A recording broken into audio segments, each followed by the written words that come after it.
Senatrice Stefani, Lega Nord, anche lei oggi qui a sostegno dei carrozzieri di Confartigianato Veneto. I carrozzieri hanno trovato in questo provvedimento veramente l'ennesima batosta che hanno le imprese.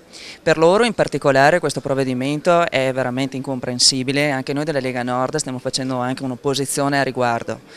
Sono dei provvedimenti che alla fine vengono a penalizzare il libero mercato e la possibilità proprio di lavorare bene. Siamo in un momento dove le imprese già fanno fatica. Ci si trova ora con l'ulteriore provvedimento che viene proprio a opprimere quello che si può fare. L'attività dell'assicurazione, come previsto in questo provvedimento, è un'attività che diventa, passatemi la parola, quasi un abuso. Vediamo se in commissione e quando arriverà anche al Senato, se sarà oggetto, spero, di un miglioramento, perché così assolutamente è inaccettabile. Confartigianato ha presentato un'importante manovra di emendamenti, quindi l'impegno vostro sarà quello di sostenere le loro posizioni, immagino. Sì, sì, certo, assolutamente.